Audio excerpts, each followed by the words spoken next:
우리가 세상 살면서 이제 이런 것을 이렇게 보면서 느끼는 게 뭐냐 하면 이 고독이라고 하는 걸 느끼게 되잖아요. 그래서 이 고독이라고 하는 것은 우리 모두에게 가장 두려운 단어 중에 하나라고 말씀을 드릴 수가 있습니다. 고독은 이 세상에 어느 역사, 어느 문화, 어느 나라, 어느 지방, 그리고 어느 언어 속에서도 반가워하지 않는 영혼의 불청객이라고 이렇게 말씀을 드릴 수가 있습니다. 이 영혼의 불청객은 우리 삶의 새벽에 들어와서 해질 때까지 거하게 됩니다. 우리 모두는 군중 속에서 고독을 느끼는 존재들입니다. 만약에 여러분이 고독 같은 것은 나에게 사치다라고 고독을 전혀 느끼지 않는 부류에 속한다고 해도 오늘 우리가 고독할 때라는 제목의 설교를 잘 들으시기 바랍니다. 왜냐하면 여러분들이 고독을 느끼고 고통당하는 사람들에 대하여 민감하시고 그들을 도와주기 위해서입니다. 더 나아가서 여러분이 고독 속에 빠질 수 있는 경우를 대비해서입니다. 제 경험으로는 우리 주변에는 나는 알코올 중독자요, 나는 약물 중독자요, 더 나아가서 나는 전과자입니다. 또 무서운 병에 걸렸습니다. 더 나아가서 에이즈에도 걸려본 적이 있고 코로나19에도 감염되었던 적이 있습니다라고 고백을 잘 합니다.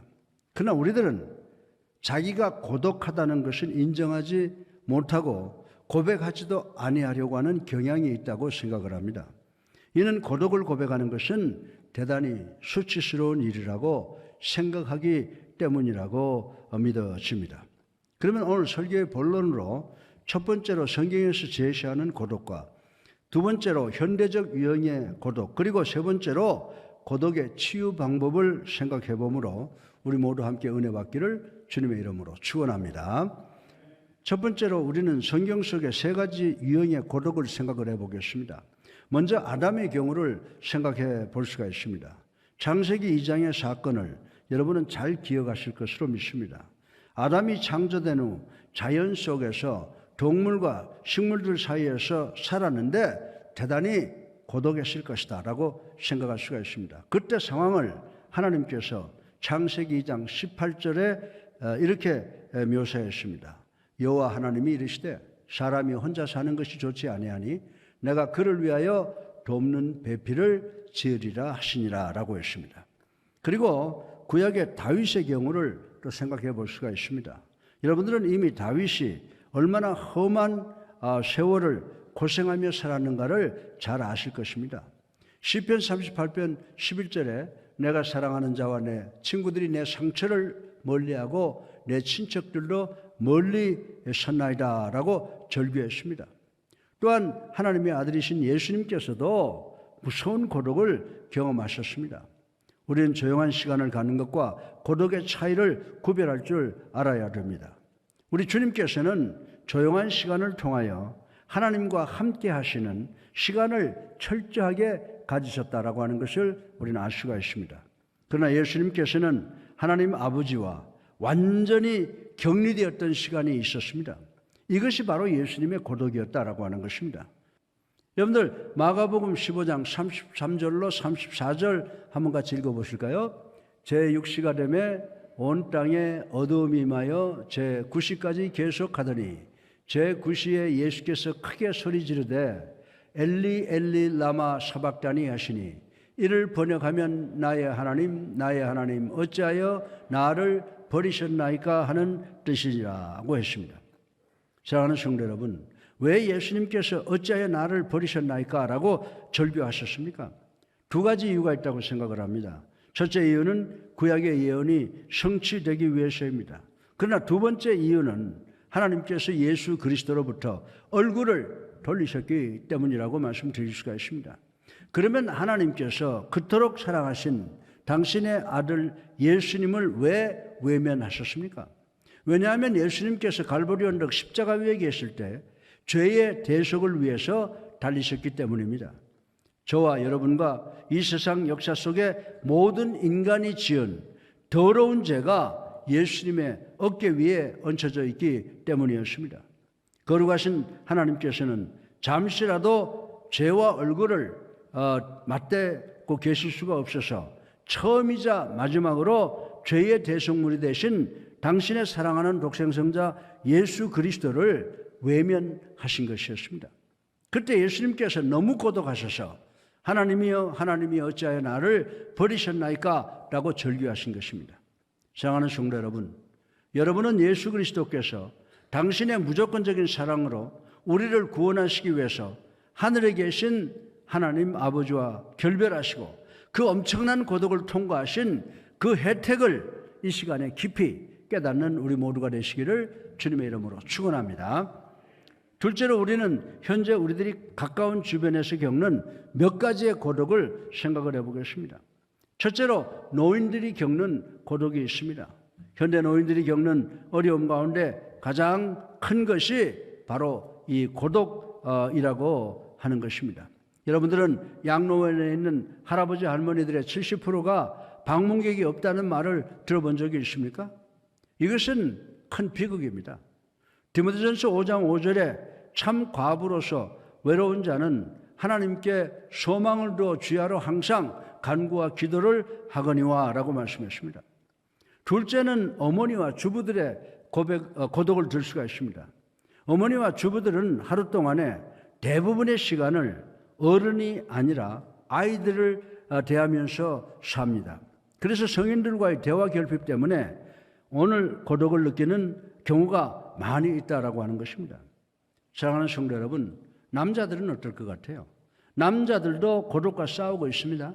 단지 남자들은 자신들이 고독과 투쟁하고 있다는 것을 인정하지 않으려고 할 뿐이라고 하는 것입니다. 남자들은 자신들의 경력을 쌓기 위해서 바쁘게 살아갑니다. 남자들은 자신의 목적 성취를 위해서 안절부절합니다. 때문에 남자들은 무서운 적은 관심을 가지면서도 가까운 친구와의 우정은 무시하려고 하는 경향이 있다라고 하는 것입니다. 데이비드 W. 스미스는 친구가 없는 남자라고 하는 저서를 발간했습니다. 그 내용으로서 대단히 많은 남성들은 아주 정상적인 사회 관계를 정립하려고 한다. 그러나 친한 친구에게는 관심이 없다. 그리고 친한 친구가 있느냐라고 하는 질문에 많은 사람이 없다라고 답변을 한다. 왜냐고 왜 없느냐라고 물으면 그들은 왜 친한 친구를 꼭 가져야 되는 거요? 라고 불쾌하게 반문을 한다라고 말을 했습니다. 셋째로 이 고독을 씹는 또 하나의 부류는 혼자 사는 사람들이라고 말씀을 드릴 수가 있습니다. 미혼이거나 이혼을 했거나 사별한 사람의 경우입니다. 전 이 부류의 사람들이 우리 사회에서 가장 아픈 부분이라고 생각을 합니다. 특별히 한때는 행복한 가정을 갖고 있었는데 뜻하지 않던 사건이 생겼습니다. 가까운 관계를 원하면서도 혼자 사는 분들이 계십니다. 이런 분들은 자신의 성취를 위해서 진정으로 최고로 행복한 관계를 정립할 수 있는 길은 주님과의 관계뿐이라고 하는 사실을 아셔야 된다라고 하는 것입니다. 넷째로 이사를 가는 것도 고독과의 싸움이 일어나게 된다는 것입니다. 전학이나 정근을 간 사람들은 자기들의 삶의 처지가 새롭고 어설프기만 합니다. 새로운 곳에 와서 적응하느라 열심히 일하지만 저들은 좋은 친구를 얻기 위해서는 전혀 노력하지를 않습니다. 어떤 부인이 경력을 위해서 이곳저곳으로 정근 다니는 남편 곁에서 살다가 지친 분이 계시답니다. 이분이 자신의 고독을 이렇게 설명을 했습니다.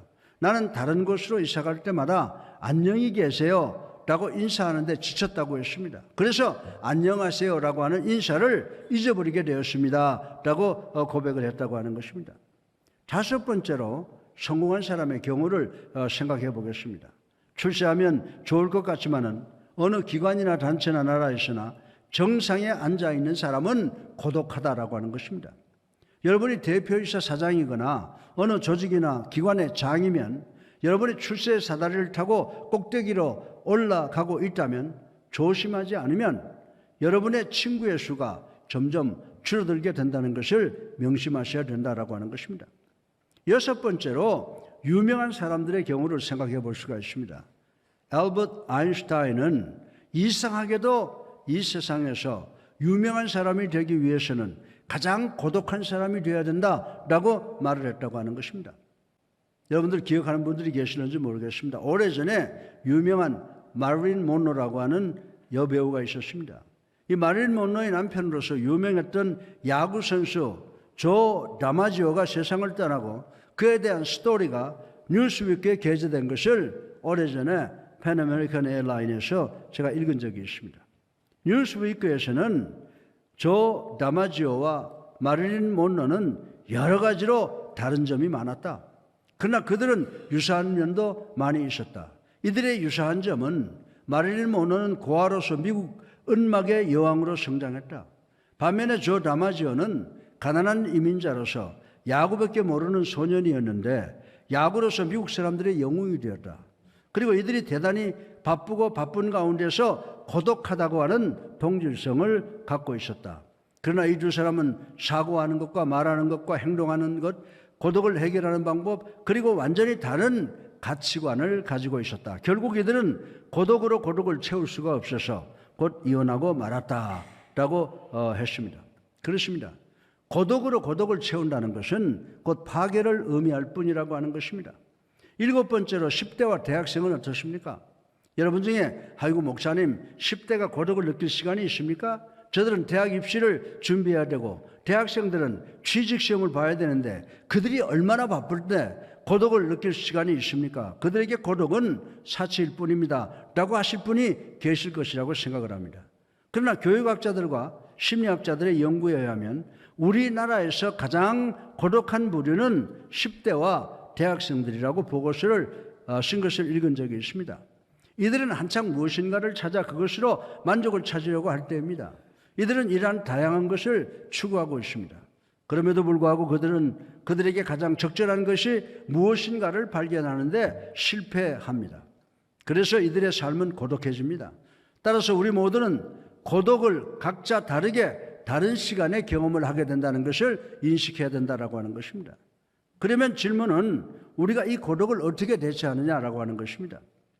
우리가 고독을 말한다면 사실은 사랑하는 사람을 잃어버린 사람이 제일 고독하겠죠.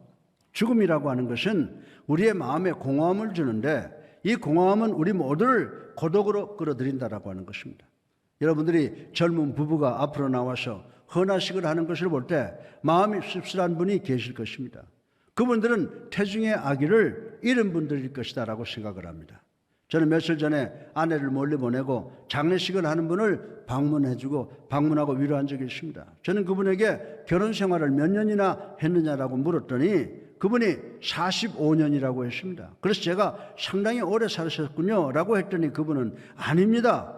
이제 우리는 겨우 서로를 알게 되었습니다 라고 하면서 입은 웃는데 그의 눈에서는 눈물이 쉬지 않고 흐르는 것을 마음 아프게 바라본 적이 있습니다. 그러나 성경은 잠언 18장 24절에 많은 친구를 얻는 자는 해를 당한다라고 말씀했습니다. 그러나 그 중에는 형제보다도 더 친한 친구가 있어 고독을 해결해 주는 관계도 있다고 하셨음을 명심하셔서 주님 안에서 좋은 친구를 가지심으로 위로받고 고독을 해결하시는 우리 모두가 되시기를 주님의 이름으로 축원합니다. 그러면 셋째로 마지막으로 무엇이 우리의 고독을 치유하는가를 생각을 해보겠습니다.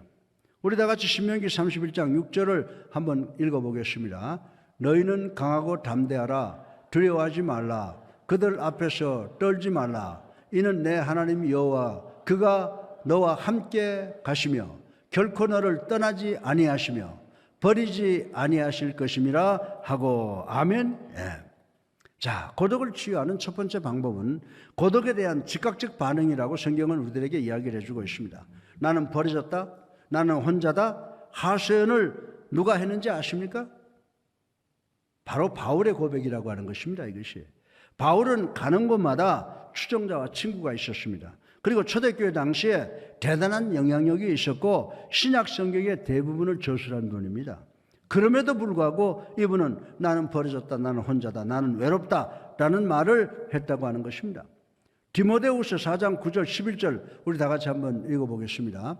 너는 어서 속히 내게 오라. 대만은 이 세상을 사랑하여 나를 버리고 데살로니가로 갔고 그레스게는 갈라디아로 디도는 달마디아로 갔고 누가만 나와 함께 있느니라. 내가 올 때에 마가를 데리고 오라. 그가 나의 일에 유익하니라 라고 했습니다. 여러분들 이 친구와의 우정과 친구와의 관계를 부정하는 마음으로는 아무것도 얻을 수가 없습니다. 우리 모두는 단지 각각 다른 시간에 고독을 느끼게 되어 있다는 사실을 우리는 알아야 된다라고 하는 것입니다. 사랑하는 성도 여러분, 이렇게 고독이 다가오면 고독에 대하여 즉각 반응하여 고독과 싸워서 승리해야 되는 줄로 믿으시기를 주님의 이름으로 축원합니다. 그리고 고독을 치유하기 위한 두 번째 방법은 예수님과의 관계를 튼튼하게 만드는 것이라고 말씀을 드릴 수가 있습니다. 우리 다 같이 디모데후서 4장 13절을 한번 읽어보겠습니다. 내가 올 때에 내가 들어와 가보의 집에 둔 겉옷을 가지고 오고 또 책은 특별히 가죽 종이에 쓴 것을 가져오라. 아멘. 사도 바울은 고독한 순간에 감옥에 갇혀 있으면서 책을 가지고 오라고 했는데 이는 성경이라고 말씀을 드릴 수가 있습니다. 사도 바울은 고독한 순간에 하나님의 말씀을 상고함으로 하나님과의 관계를 더 깊게 확인하기를 원했던 것입니다. 여러분이 2, 3일만 여행을 하고 호텔 3군데만 거치면 여러분은 집을 그리워하고 고독을 느끼게 될 것이다 라고 저는 말씀을 드릴 수가 있습니다. 반대로 여러분 중에 여러분의 삶을 늘 시간당 140km씩 달립니다. 그래서 빈 시간이 전혀 없습니다. 이런 분들은 여러분의 삶의 속도를 줄여야 됩니다. 사람이 너무 바빠도 고독이라고 하는 병에 빠지게 된다라고 하는 것입니다. 따라서 하나님의 말씀을 묵상하고 기도하고 대화함으로 하나님과의 영적 관계를 튼튼히 하시고 여호와께서 여러분의 하나님이시라고 하는 것을 재인식하고 재다짐해야 되는 줄로 믿으시기를 주님의 이름으로 축원합니다. 저는 우리 성도들 가운데 병원에 계신 분들은 열례를 제쳐놓고 방문을 합니다. 그리고 기도할 때 야고보서 4장 8절 상반절의 말씀을 인용합니다. 하나님을 가까이 하라. 그리하면 너희를 가까이 하시리라. 아멘. 따라서 여러분들은 고독을 치유하기 위해서 주님과의 관계를 튼튼하게 정립하시는 여러분들 되시기를 주님의 이름으로 축원합니다. 사람이 사랑을 하기 시작을 하면 처음으로 은혜에 도달되게 된다고 하는 것입니다. 사람들이 고독 속에 빠지게 될 때 비로소 예수 그리스도와의 충분한 교제가 얼마나 귀한 것인가를 깨닫게 됩니다. 그리고 여러분의 삶은 회복의 은총을 받게 되는 줄로 믿으시기를 주님의 이름으로 축원합니다. 고독을 치유하기 위한 세 번째 방법은 감사함으로 하나님께 헌신할 것을 선택하셔야 된다라고 하는 것입니다. 일반적으로 사람들은 사람과 격리되어서 고생하는 것이 아니라 사람들 틈바구니에서 고생을 하는 경우가 더 많다라고 하는 것입니다. 사람들은 외부에 대하여 관심을 갖는 것이 아니라 자기 자신 안에 대하여 더 관심을 갖습니다. 신약 성경에 보면 다른 사람을 나보다 낫게 여기라고 분명히 명령하셨습니다. 빈 허거스는 대단히 많은 그리스도인들이 고독 때문에 고생하는데 그 이유는 이웃을 섬기려 하는 것이 아니라 이웃으로부터 섬김을 받으려 하기 때문이라고 하는 유명한 말을 남겼습니다. 우리가 우리 자신에게 초점을 둔 것을 이웃에게 돌린다면 우리 교회에서만도 할 일이 엄청나게 많습니다. 예배와 성경 공부와 기도 시간 그리고 봉사와 헌신할 시간이 많이 있습니다. 지역사회를 위해 전도할 시간과 프로그램이 있다고 하는 것입니다. 고독을 치유하는 네 번째 방법은 여러분은 여러분 주변 사람들에게 먼저 다가가시기를 바랍니다. 리 아야코크는 자기 삶에 있어서 가장 놀라운 시간은 포드 자동차의 회장직으로부터 해고당할 때가 아니었고 해고당한 후부터 자기에게 생겨난 일이라고 고백을 했습니다.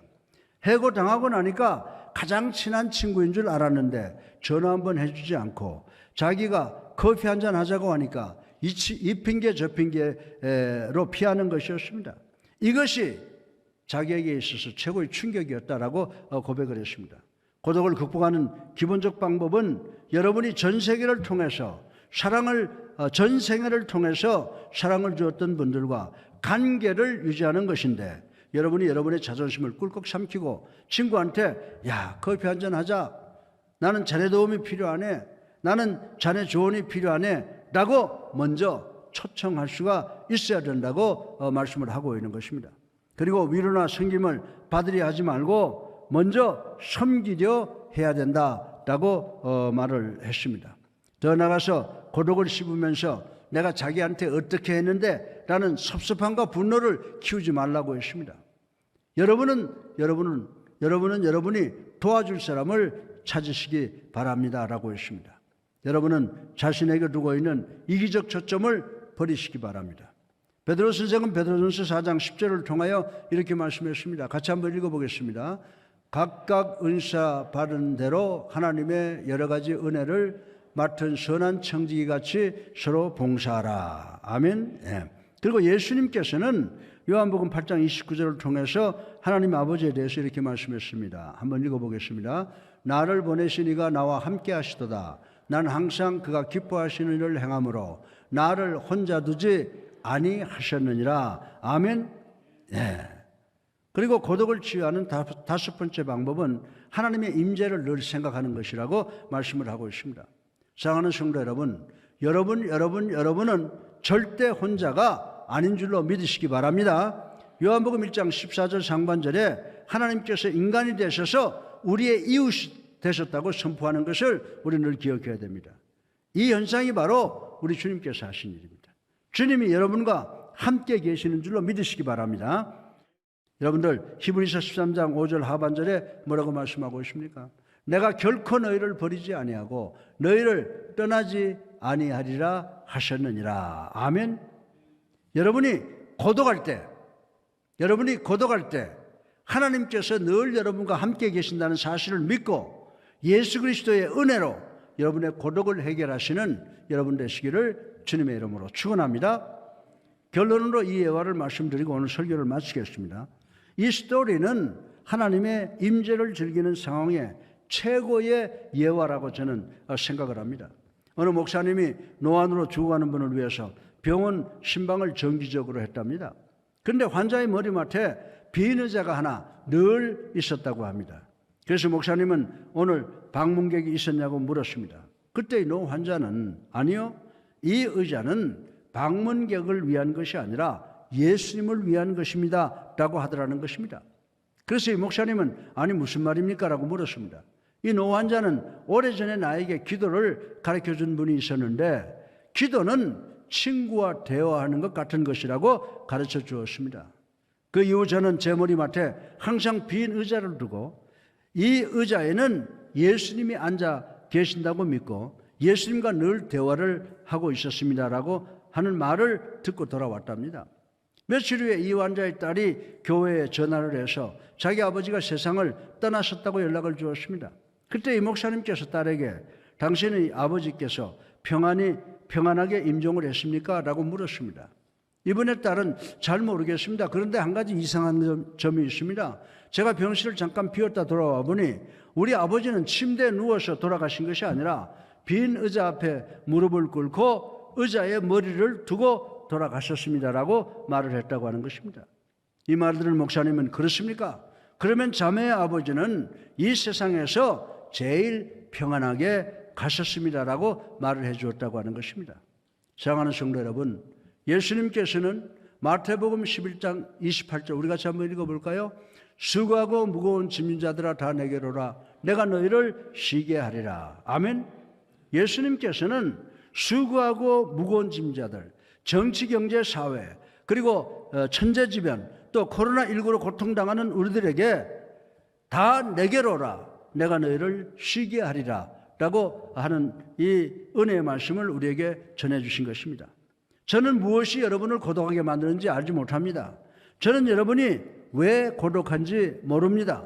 그러나 제가 여러분과 1대1로 상담을 한다면 전 여러분에게 여러분이 엄청난 질병과 부상에 의해서 아파하고 천재지변으로 그리고 가난으로 또한 여러 가지 여러분이 어떤 실패와 실망으로 먹구름에 둘러싸여 소망이 없고 절망 속에서 허덕인다고 해도 아마도 여러분을 사랑하시는 하나님의 그 사랑은 여러분과 함께 있을 것입니다라고 말씀을 드릴 것입니다. 사랑하는 예수 함께 성도 여러분, 하나님은 절대로 여러분을 떠나지도 버리지도 아니하실 것을 믿으셔서 여러분의 고독을 주님께 드리심으로 주님의 은혜로 여러분의 고독을 해결하시는 예수 사랑교회 성도님들 되시기를 주님의 이름으로 축원합니다.